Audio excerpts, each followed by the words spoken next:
ഞാൻ സംബന്ധിച്ച് first video ആണ് സ്റ്റാർട്ട്. നമുക്ക് first item pure cotton fabric.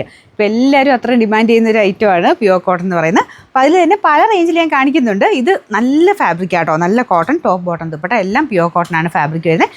ഈ ഒരു പാറ്റേൺ ഒക്കെ നേരത്തെ എനിക്ക് തോന്നുന്നു വന്നിരുന്ന ഒരു 1500 മേലോട്ടൊക്കെയുള്ള ഐറ്റം ആയിരുന്നു ഈ ഒരു ടൈപ്പ് പാറ്റേൺ വന്നിരുന്നത്. പക്ഷേ ഇത് ഫുൾ എംബ്രോയിഡറി ഇങ്ങനെ സ്ക്വയറിൽ കംപ്ലീറ്റ് ഇങ്ങനെ ഇടയ്ക്കിടയ്ക്ക് ബാട്ടിക്കിൻ്റെ പ്രിൻറ്റും ഉണ്ട്, പിന്നെ എംബ്രോയിഡറി വർക്കും ഉണ്ട്, ക്രോഷ്യോ ലേസ് വർക്കും. ശരിക്കും ആ കൂടിയതിൻ്റെ ആ ഒരു രീതി തന്നെയാണ് കേട്ടോ. നല്ല ഫാബ്രിക്കാണ്, നല്ല ലെങ്ത്തും ഉണ്ട്. യെല്ലോ ആണ് ഫസ്റ്റ് കളർ വരുന്നത്.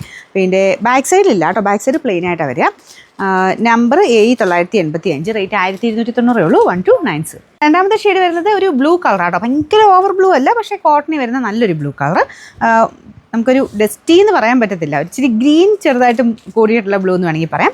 അപ്പോൾ ഇതാണ് ഇതിൻ്റെ ബോട്ടം വരുന്നത്. ബോട്ടം എല്ലാം പ്രിൻ്റ് ആട്ടോ, എല്ലാം പ്യുവർ കോട്ടൺ ആണ് ഫാബ്രിക്. Number 7986, rate 1290. നെക്സ്റ്റ് വരുന്നത് ഇതൊരു റെഡാണ്, പക്ഷേ നോർമലി വരുന്നത് ഭയങ്കര ഓവർ റെഡ് അല്ല കേട്ടോ, കുറച്ചൊരു പീച്ച് മിക്സഡ് ഒരു റെഡ് ഷെയ്ഡാണ്. നല്ല കളേഴ്സ് ആട്ടോ, കളേഴ്സും നല്ലതാണ്. മെറ്റീരിയലും ഞാൻ പറഞ്ഞില്ലേ ഹൈ ക്വാളിറ്റി ആയിട്ടുള്ള കോട്ടൺ മെറ്റീരിയലാണ് യൂസ് ചെയ്തേക്കുന്നത്. പിന്നെ നമ്പർ വരുന്നത് 7988, റേറ്റ് 1290. നാലാമത്തെ ഷെയ്ഡ് വരുന്നത് അടിപൊളിയായിട്ടുള്ള ഗ്രീൻ ഷെയ്ഡാട്ടോ, ഭയങ്കര രസമായി കളർ കാണാനായിട്ട്. അപ്പോൾ അതിലും വേറെ വ്യത്യാസമില്ല, എല്ലാം ബാട്ടിക്കിൻ്റെ പ്രിൻ്റ് തന്നെയാണ് കൊടുത്തേക്കുന്നത്. എല്ലാം പ്രിൻറ്റഡ് ആയിട്ട്, ബാക്ക് സൈഡ് പ്രിൻ്റില്ല കേട്ടോ, ബാക്ക് സൈഡ് പ്ലെയിൻ ആയിട്ടാണ് വരുന്നത്. Number 7987, rate 1290.